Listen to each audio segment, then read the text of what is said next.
Hello, everybody, and welcome to 263 Bees. This is Son of One. Uh, it's December 22nd. Uh, Merry Christmas to everybody, and all you up north.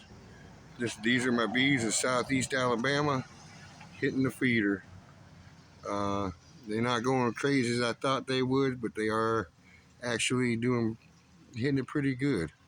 Um, I'm sorry I can't get any closer to these girls right now because I went over there with the phone to go and do some video of them feeding, and they are aggressive actually.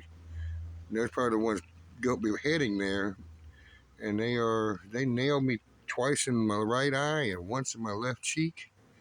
So this is not going to be a close-up video. They This is first time I've been able to get out here to feed them lately because it's been either cold or rainy. And I say cold. Some of y'all have a lot colder temperatures than we got.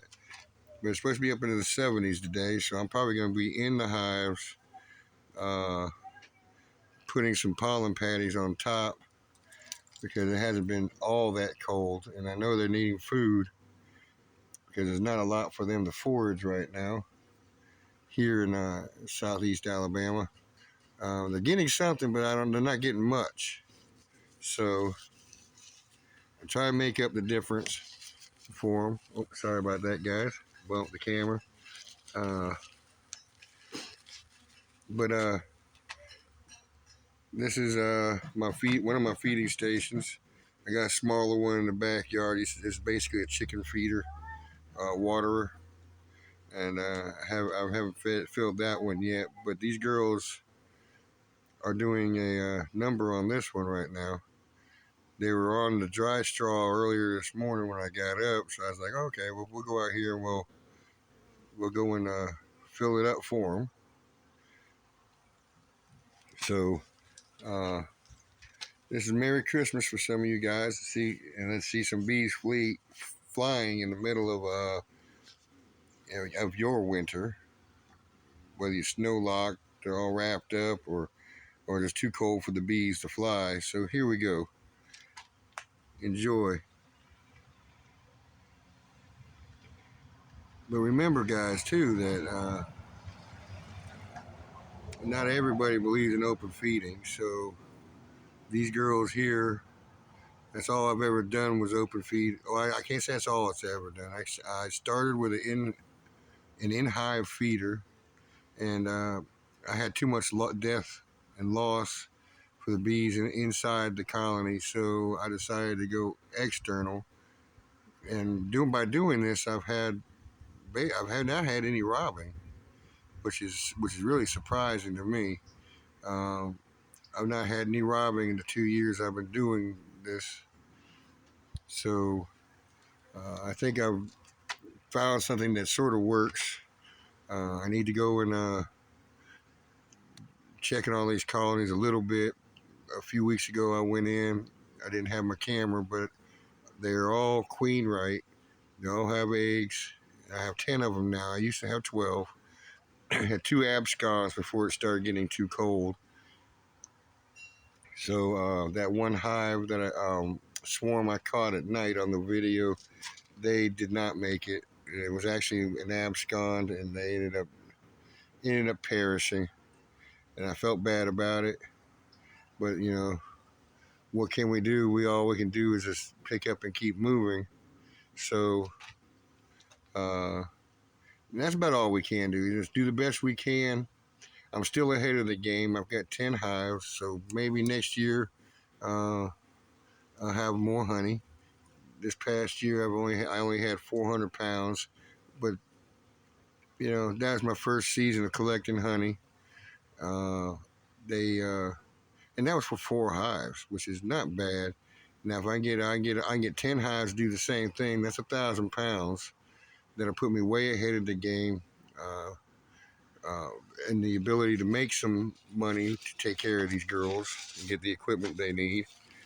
So, and I'm finding that my biggest sellers really have been my creamed honeys. The biggest sellers I've made this year was something I call smoky sweet, which I take a smoked freeze dried peppers and let them infuse with some regular honey, and then make crystallized honey out of some of it. But most of it is, I mean, just leave it a regular honey infused with pepper, and take some of the peppers after you infuse it, and put some into each jar. And it's got real. You taste the honey at first, and then you'll end up tasting uh,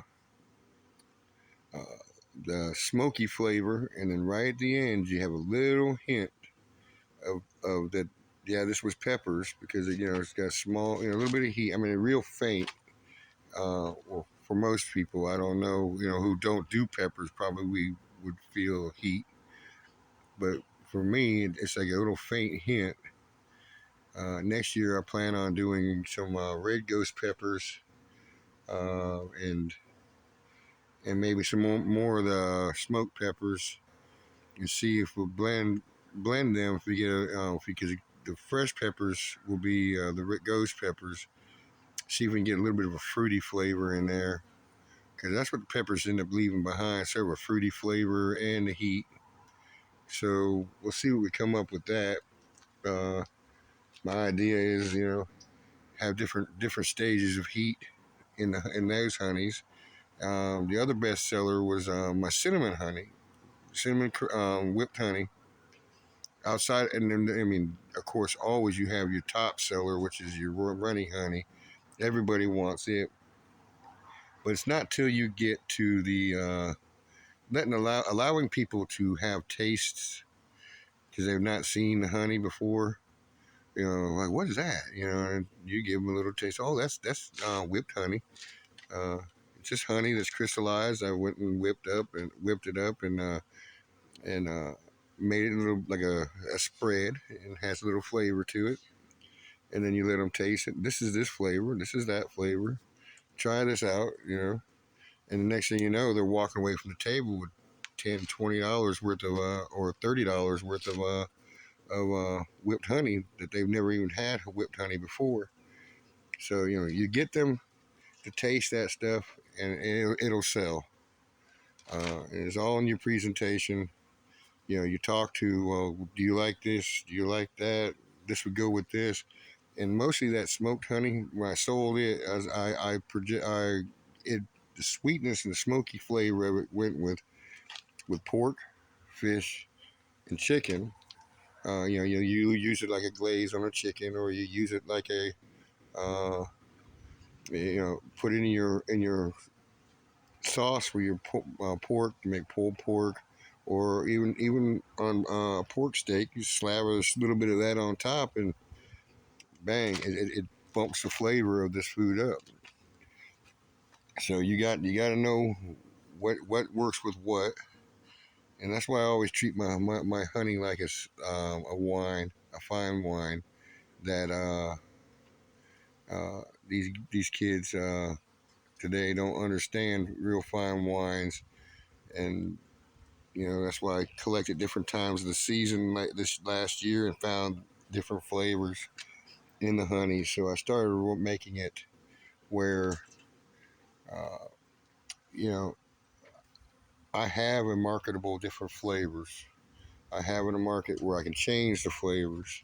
So and still stay organic. Is I say organic, that's in quotes, but more natural seasoning, natural ingredients, so that it's all. And I got another one coming off the thing too. I forgot about was peanut butter. Uh, I got some peanut butter powder, and I mix it into my crystallized honey, whipped honey, and I have a feeling that's going to be a seller too, because anything my wife seems to like when I mix it up and I have her taste it, anything she likes has been a seller. Um, I didn't do well with the pumpkin spice. I didn't do well with the apple pie seasoning. Um, I sold some, but it wasn't really a big seller. even in its holiday season. Maybe I just didn't project it properly. But I can try it again next year. Just not make it as big a batch, or start letting people think that they're limited. Have them in decorative bottles, jars. So maybe we make them think things are limited and it's in a special wrapping that maybe it usually will sell to some of these younger folks.